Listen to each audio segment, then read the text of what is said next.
Welcome to the Make Love Yours podcast. It is bloody fantastic to have you here today for episode 1, the podcast where I get the best dating, relationship, and love experts in the world so you can build the dating and relationship life of your dreams. My guest here today is a very good friend of mine, an incredible woman, the best feminine energy coach in the world. She's amazing at what she does, and I'm very proud to call her a great friend of mine, Helena Hart. It's fantastic to have you here. Thank you so much for inviting me on. I feel very honored being your first guest on your podcast, and we always have so much fun working together, so I can't wait to dive into this topic. This is an important one. It is always a blast hanging out with you, and today we're talking the number one belief. What's the one belief, if you had one, that helps our clients, your clients specifically, I want to know about, create the dating relationship success, have a real proper, not the Instagram relationship, not the surfacey BS, a real actual connection. What the one belief is that can create that, and how you, if you don't have that belief, can foster it in your life so that you can create it. So Helena, would you like to talk about what this belief is? I'd love to hear from you. Yeah, I'm so glad to be talking about this today. This is probably one of the most important things we could ever share with anyone. It applies to both men and women, and especially if you haven't had that great history in dating and relationships like most of us who come to this work, right? And that is that your history is not your destiny. It doesn't have to be. So many times, I work with primarily women, but like I said, this works for both men and women. Someone comes to me and they have this kind of subconscious belief that if men, for example, have hurt them in the past, that they're going to hurt them in the future, right? If they've been abandoned before, they have this subconscious fear that they'll be abandoned again. And as you know, if you have these fears going on a subconscious level, you will end up attracting evidence to support that belief, right? If you believe on a deep level that all men are cheaters, you're going to go out there and attract men who cheat. Unfortunately, I see that happening a lot in the women who come and watch my videos on my YouTube channel. And back when I was working with clients doing private coaching, they have this framework in their brain, and our brains are kind of hardwired to want to be right. So if we have a bad history in relationships, right, where men who maybe were liars or have addiction issues, unfortunately, I don't know if you've ever known anyone who gets out of a relationship with a man like that only to attract the exact same traits in the next guy, right? All the time. Yeah. So that's basically the belief that you want to have, that your history doesn't have to be your destiny in love. So if someone's listening now and they say, okay, intellectually, I get that. I get that, my history shouldn't define me. It shouldn't be my destiny. But hey, Helena, I've attracted three guys in the same, three of the same guys in different bodies in a row, 3 cheating guys in a row. I don't have a perspective or reality for what a loyal guy looks like. I can't just change my mind. Like, how does someone start downloading this, and what do they need to do to actually make time number 4 different to 1, 2, and 3? It's such a great question. That's what makes it so difficult, right? A lot of times, I used to attract men who didn't want to commit, who were kind of hot and cold, emotionally unavailable. And what happens is, or what happened for me was, you start developing beliefs like no man wants to commit. I had a deeper belief that, no man would want to commit to me personally if they were to truly see who I was. So this is all going on subconsciously. So I thought I had to prove myself to a man and win him over and hold certain parts of myself back and only show certain things to try to subtly make him want to commit. And of course, as you know, that's not how it works. That only does the opposite. Right. Exactly. So yeah, inspiring a man's love and devotion and commitment, it's not about what you do, it's about who you are, right?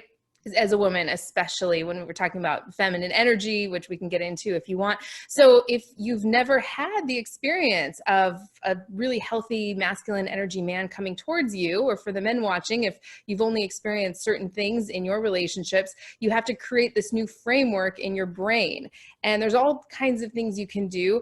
The inner work is really important. The healing, working with a coach or counselor, all of those things are fantastic.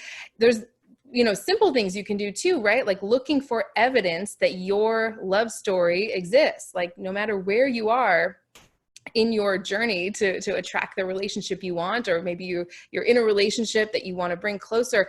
There are so many stories out there of someone who was in your exact situation right now who moved on and got exactly what they wanted. So looking for evidence that your love story exists is huge. Another thing is being 100% free of the decisions that you've made in the past. A lot of this has to do with forgiving yourself and not blaming yourself, and stop beating yourself up for all the decisions you've made in the past. If you've, for example, put yourself in situations continuously with relationship partners where you ended up getting hurt, you have to forgive yourself and embrace and accept all the parts of yourself that were just doing the best they could with what they had at the time, if that makes sense.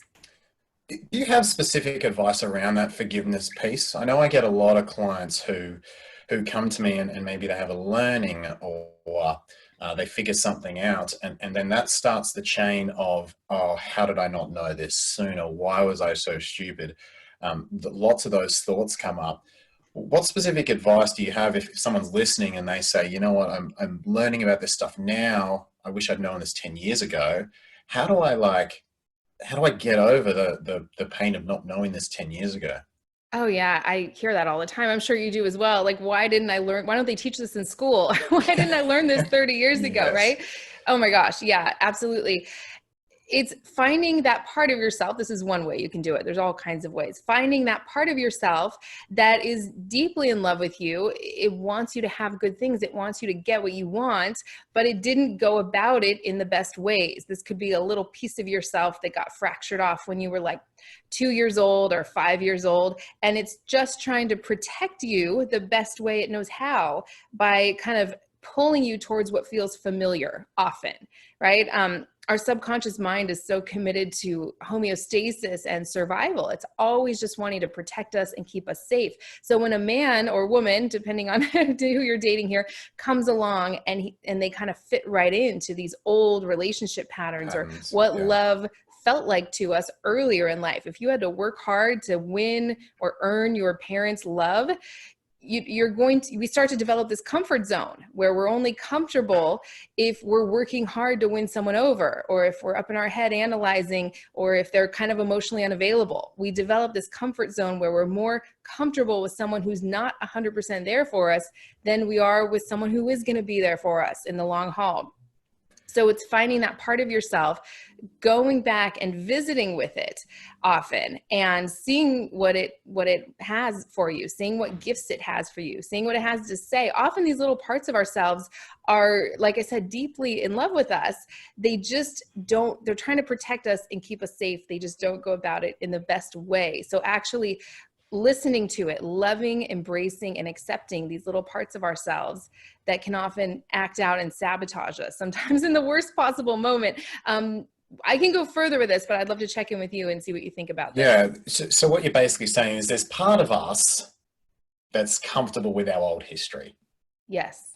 There's part of us that sits, and maybe it's if we take someone who's emotionally unavailable or a bit distant, and even though we logically might know that that person's probably not ever going to commit, for example, or probably not ever going to be fully ready to be vulnerable and dive in, that there's a part of us, you're saying, that keeps us going towards that because this part thinks it's doing the best it can to help us. Absolutely. Yeah. If we are alive listening to this right now, that means you're alive. So you survived everything that's happened to you in your past. So someone comes along who feels familiar. It's like, you've survived this. You can handle this. This is a dance that you know how to do. You know the choreography of this dance. You've done it And before. unfortunately, yeah, exactly. We kind of hand someone a script of how to treat us. We teach people how to treat us by the behavior we're willing to accept. And like I said, this is all subconscious often until you become aware of it. You can start to turn some of these patterns around. Yeah, you think you've survived this, you can handle this. It might have been horrific, but you've survived it. And that's why your subconscious kind of pulls you towards what feels familiar and creates that spark of attraction with the kind of person who fits in with these old patterns. Luckily, you can totally turn this around. It's definitely possible, but that's kind of what's going on here. Have you seen that as well? I'm curious as to your experience. Absolutely. Yeah. And we get in this groove of what's familiar and what's exciting. And I sometimes think of it as a game.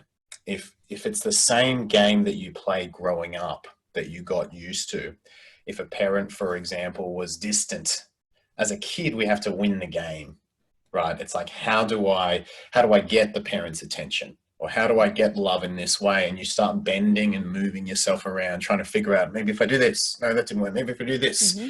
and we sort of figure out a set of instructions that, hey, this sort of maybe slightly sideways as an adult, but this set of instructions really work for us as a kid. Totally. And we Yeah. did that from a place of fear. Like, if I don't do this, something even worse is going to happen.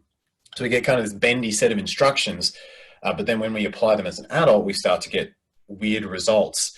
But it's like the same game that we had to try to win as a kid, we end up playing it as an adult. At least this is the way I think about it. I don't know about you. Absolutely. Or you get reinforced for let you fall down and hurt yourself, and then you suppress your feelings and you get reinforced for that. Like, oh, you're so brave, right? And Right. so you go, oh, well, that works. If I hold back my emotions, I get love and attention. That means I'm okay. Or if might get punished for showing my emotions and put in a timeout, you learn like, oh, like people can't handle my emotions. Then you start to hide them from yourself. That's where the real trouble starts, right? So, Helena, why do you think some people come to us and they say, hey, I've broken this pattern and I've recognized it and I really want to work on it because this is just, I'm seeing the results. I've had 3 guys in a row, exactly the same thing, and I need to change this, versus some people do this their whole lives and they just sort of stay in what's comfortable, never change it. Why do you think some people are inspired to change their pattern while others just stay in the same place?